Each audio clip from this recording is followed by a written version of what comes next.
Next topic is how centres of production were identify. तो किस तरह से उत्पादन केंद्रों की पहचान की गई। तो इसमें हमें साक्ष्य मिले किस चीज़ के, औजारों के, कच्चे माल के, अपूर्ण माल के या अपूर्ण वस्तुओं के, उसके साथ साथ रिजेक्ट्स के, जो चीज़ें त्याग दी जाती थी। कई बार क्या होता है, कोई चीज़ आई है क्वांटिटी में, उसमें से कुछ चीज़ बेकार हो जाती है तो उन्हें त्याग दिया जाता था, उन्हें रिजेक्ट कर दिया जाता था। वेस्ट मटेरियल यानी कि जो भी उसमें कूड़ा करकट बचता था उससे पता चलता था कि वहाँ पर प्रोडक्शन का काम उन्हीं जगहों पर होता होगा। नेक्स्ट है strategies for procuring material for craft production. तो किस तरह से किन माल प्राप्त के लिए कौन कौन सी नीतियाँ अपनाई जाती थी। तो माल प्राप्त करने के लिए किस तरह की नीतियाँ वो लोग अपनाते थे। इसमें देखिए, the Harappan procure material for craft production in various वे। तो हड़प्पा सभ्यता के लोग अलग अलग तरीक़ों से माल को खरीदने का काम करते थे। Two method of procuring materials for craft production. इसमें से माल को खरीदने के दो तरीके जो हैं वो दिए हुए हैं। देखिए कैसे। They establish settlement in Nageshwar, Balakot and Sotgai. तो वो क्या करते थे, अपने सेटलमेंट को उन्होंने कहाँ बसा लिया, नागेश्वर में, बालाकोट में और सोतगई में, जहाँ पर कि वो कच्चा माल अवेलेबल था वहीं पर उन्होंने बस्तियों को बसा लिया। They might have sent expedition to area such as the Khetri region of Rajasthan for copper and south India for gold. इसके साथ साथ वो क्या करते थे, वो अभियानों को भेज देते थे उस जगह पर जहाँ से उन्हें कच्चा माल मिलता है। जैसे राजस्थान के खेतरी से कॉपर मिलता था, तांबा मिलता था, और साउथ इंडिया से ये लोग गोल्ड मंगवाते थे। तो वहाँ पर अभियानों को भेजा जाता था जिससे कि वो वहाँ से उन चीज़ों को परचेज़ करके लेकर आएँ। Nageshwar and Balakot were areas for shell. तो नागेश्वर और बालाकोट जो है वो शंख के लिए वो एरिया जो हैं वो प्रसिद्ध थे। तो सुरतगई इज़ फार ऑफ अफ़गानिस्तान। सुरतगई जो था वो सुदूर अफ़गानिस्तान में था। Was the best source of Lapis lazuli, जहाँ पर कि लाजवर्थ रंग की एक मणि होती है। लैपिस लेजुली को लाजवर्थ मणि कहा जाता है। तो वो सबसे ज़्यादा मिलती थी। और लोथल में कार्निलियन जो है वो अच्छा मिलता था। उत्तर राजस्थान में सेटेटाइट यानी कि राजस्थान में सेलखड़ी अच्छी मिलती थी। और नॉर्थ गुजरात में यानी कि उत्तरी गुजरात में और राजस्थान में मेटल्स जो हैं वो अच्छे मिलते थे, यानी कि धातुएं जो हैं वो अच्छी मिलती थी। Expedition to the Khetri region and south India establish communication with local communities.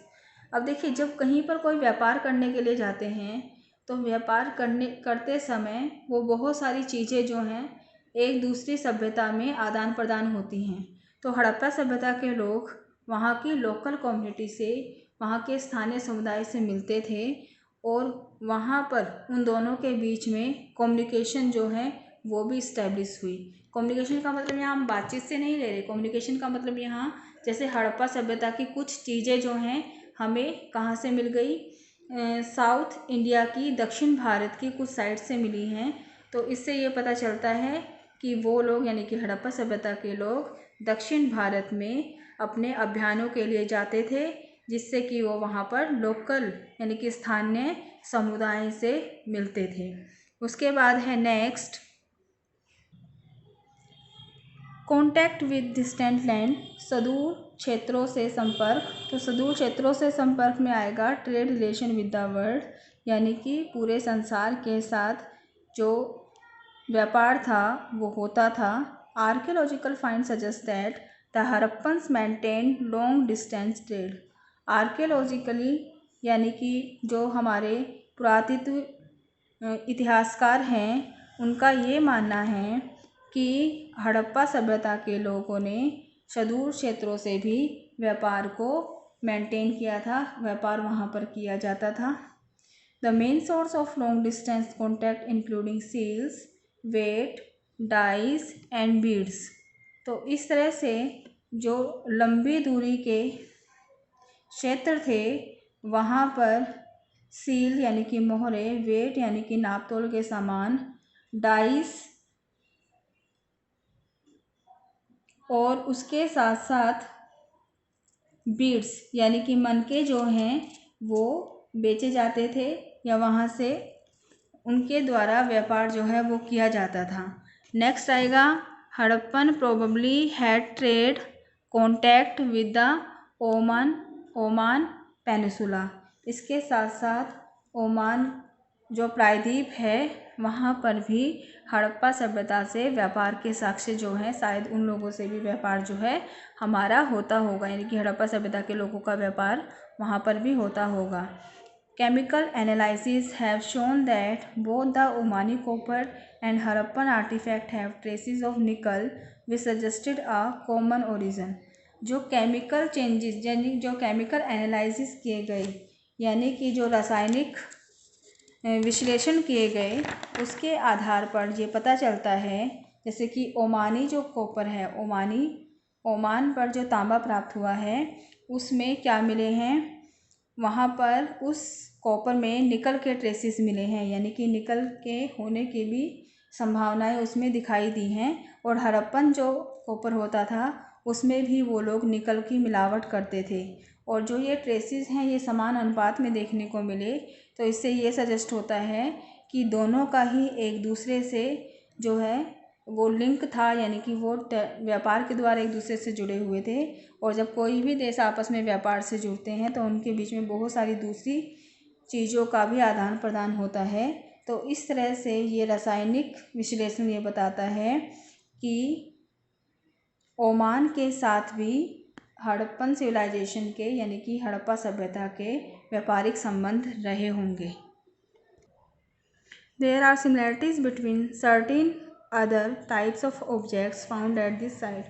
उसके साथ साथ इन साइट्स पर, इन बस्तियों में दूसरी चीज़ों के अंदर दूसरी वस्तुओं के प्रकारों में भी कुछ सिमिलैरिटीज़, कुछ समानताएं पाई गई हैं। Harappan jar coated with a thick layer of black clay. एक हड़प्पन जार भी हमें मिला है जिसमें कि काले रंग की क्ले से क्या किया गया है, मोटी परत चढ़ाई गई है। Has been found in Oman. और इस तरह की चीज़ें जो हैं वो ओमान में पाई गई थी। तो ओमान वाली चीज़ें जो है वो हड़प्पन साइट्स पर मिल रही हैं और ओमान में हड़प्पन जार जो है वो भी मिला। तो इससे ये पता चलता है कि दोनों देशों के बीच में ट्रेड जो रिलेशन है वो रहे होंगे, यानी व्यापारिक संबंध रहे होंगे। Mesopotamian text refer to contact with region name Dilmun, island of Behran, Magan and Meluhha. तो इस तरह के बहुत सारे नाम मिले हैं, जैसे कि मेसोपोटामियन सभ्यता के अंदर जो टेक्स्ट मिले हैं, जो वहाँ की लिपियों के साक्ष्य मिले हैं, उसमें एक दिलुमन नाम के रीजन का जिक्र किया गया है। ये दिलुमन हो सकता है कि बहरान के किसी आइलैंड के बारे में बात की गई हो, ठीक है।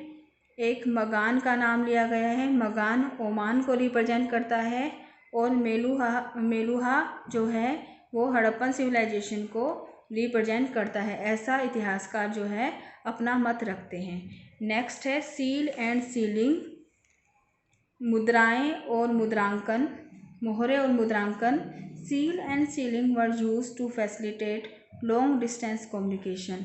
लंबी दूरी के जो व्यापार होते थे या लंबी दूरी के जो कम्युनिकेशन, जो हमारी एक दूसरे से जो भी संपर्क होते थे, तो उनको और अच्छा बनाने के लिए, उनको सुविधाजनक बनाने के लिए जो मोहरे हैं और जो मुद्रांकन है उनका यूज़ किया जाता था। एग्जाम्पल दे रहे हैं, when a bag of goods were sent from one place to another.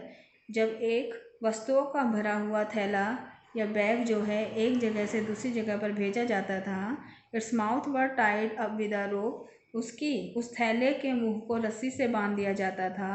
On the note was affixed some wet clay on which one or more seal were placed leaving an impression.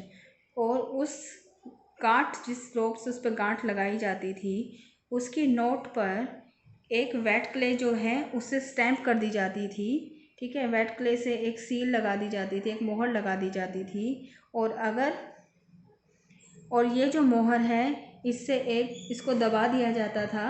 दबा करके क्या किया जाता था, उसके ऊपर मिट्टी पर जो है मोहर की छाप पड़ जाती थी। और इस थैले को फिर on the note was fixed some wet clay, ये तो हो गया। If the bag reach with its ceiling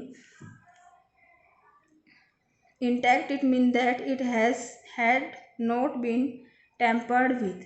यदि वो बैग जो है वो उसी सीलिंग के साथ, यानी कि वो मिट्टी जो है हटी हुई नहीं है, वो जो उसके ऊपर स्टैंप दी गई है, यानी उसके ऊपर जो छाप दी गई है वो वैसे के वैसे है, तो इससे ये साबित होता था कि उसके साथ कोई भी क्या नहीं किया गया है, छेड़छाड़ नहीं की गई है उसके साथ, बैग के साथ उसको एज इट इज़ वहाँ पर पहुँचा दिया गया है।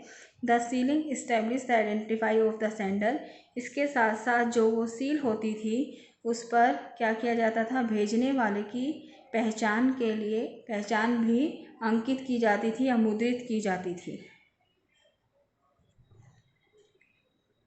Characteristics of seals and script, जो वहाँ पर मोहरें मिली हैं और जो उनकी लिपि थी उनकी विशेषताएं, यानी कि जो उनकी लेखनी थी उनकी क्या क्या विशेषताएं थी। तो Harappan seal usually have a line of writing.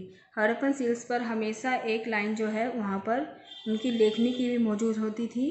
Seal had the name and title of the owner.